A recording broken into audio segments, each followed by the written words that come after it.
Hello everyone, welcome to my YouTube channel. In this session, I'm going to give lecture about the Elizabethan age. Before moving with the session, kindly subscribe my YouTube channel to get the further updates about the upcoming lectures. Elizabethan age, which was said to be an age of exploration, and the Elizabethan age starts from 1558 and it goes until 1603. The Elizabethan age was the Queen Elizabeth who took power as a Queen of England in this period. In this period, England had gone through a period of rapid economic and cultural progress, and it was said to be one of the most fascinating times in British history since it was marked by an explorations, cultural shifts in literature and theatre, religion, education, and even in politics. Certainly, the English Renaissance was referred to as such. England had enjoyed a tremendous cultural splendor throughout the Elizabeth I's reign, with individuals like William Shakespeare and Christopher Marlowe, as well as notable figures like Francis Drake and John Hawkins. See,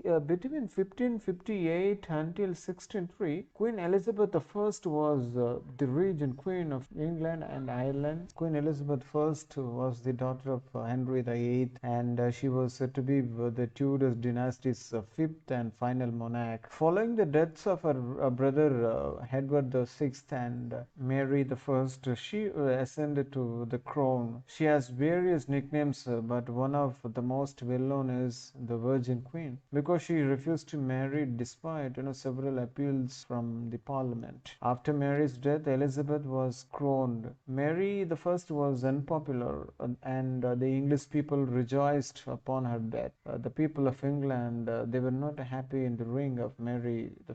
So when Mary was passed away, the people of England, they rejoiced upon her death. The foreign policy of Elizabeth I was marked by a cautious engagement with Spain and tense relations with Scotland and France at the start of her reign. According to religion, the Queen who ascended to the throne of a country driven by religious strife. One of her first acts was to form a Protestant church, which was separate from Rome, which subsequently evolved into the present day Church of England. And this became the supreme authority. Elizabeth's reign not only marked the advent of England as a major European power, but it was also marked by a significant cultural growth, which is known as Elizabethan. Because of the heyday of education in all socio-economic groups, culture expanded significantly during this time.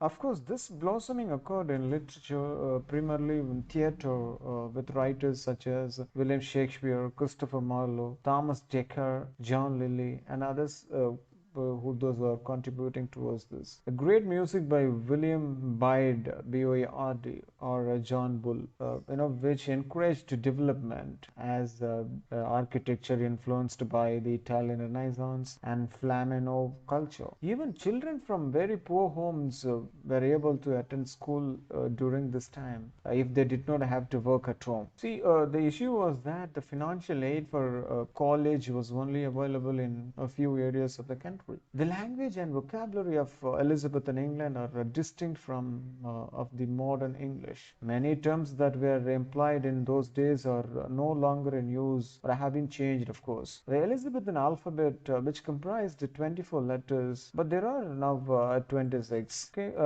and there were some letters that were the same letters, such as U or V.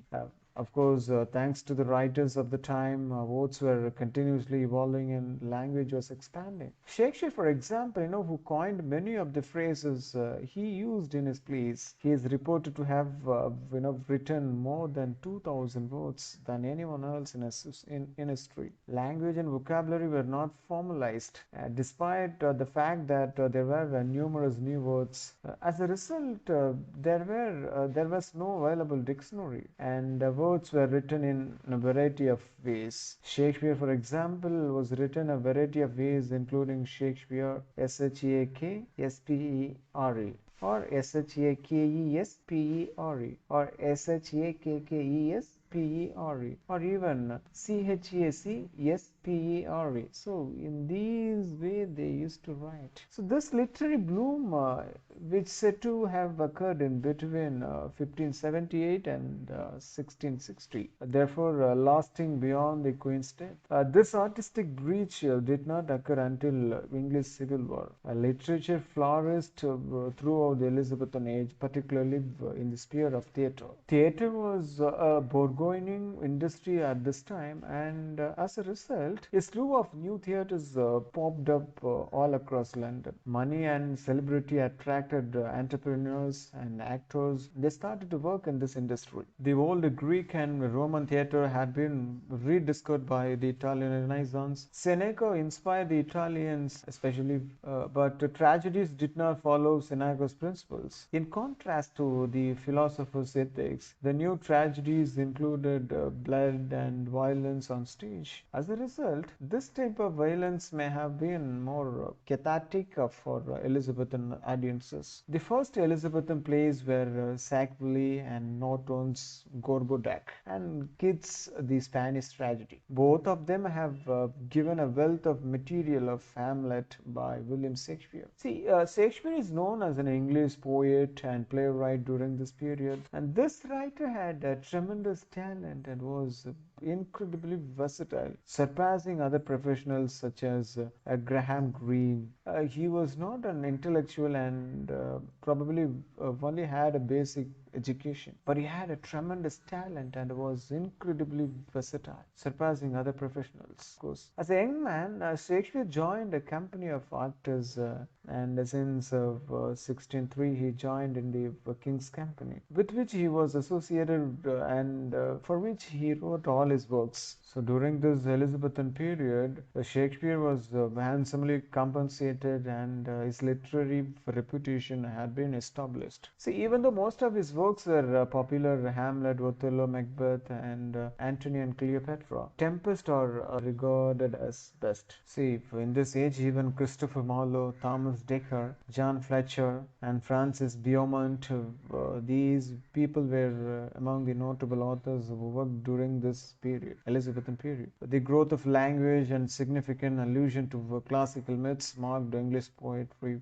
at the end of the 16th century. John Lilly, Philip Sidney, and Edmund Spenser were the three most famous poets of the day, despite the fact that the Elizabethan poetry has been pushed to the background. Some people consider it to be some of the best lines ever written. The Elizabethan age was depicted by many historians as a golden age in English history, and it's been very widely romanticized in books, movies, plays. This age, which was regarded to be the time of England Renaissance, which inspired national pride through classical ideals, and of course international expansion and naval triumph. So this is the age which started to establish colonies under English rules across the globe, including the New World, to further England's empire. As the sixth and last ruler of Tudor, Queen Elizabeth was bold enough to handle any issues, and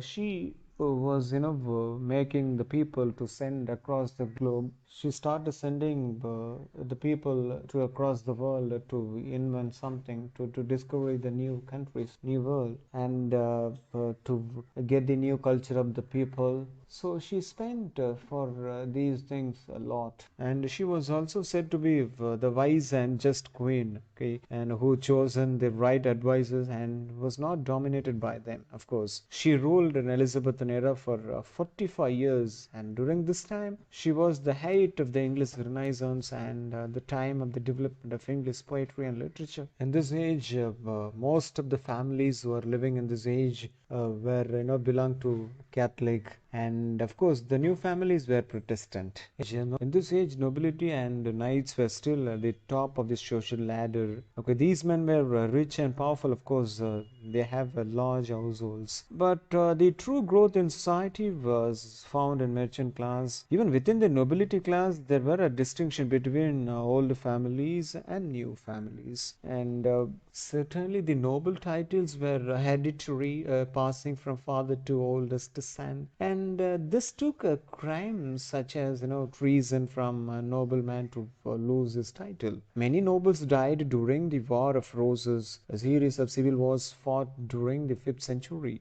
Certainly, the Tudor monarchy, Elizabeth, father Henry VIII, and her grandfather Henry VII, they rarely appointed new nobles to replace those who died. The appointment to the post as a foreign ambassador, which required the ambassador to maintain a household of many hundred attendants. See, most of Queen Elizabeth's council, chief officers in the countries, came from noble family, and they were expected to serve in an office such as being an ambassador to a foreign country at their own expense, of course. So the gentry class, which got included with knights, squires, gentlemen, gentlewomen, who they did not work with their hands for a living. Their numbers grown during Queen Elizabeth reign, and they became most important social class in England. Okay, of course, the wealth was the key to become a part of the gentry class, and this class was made of people not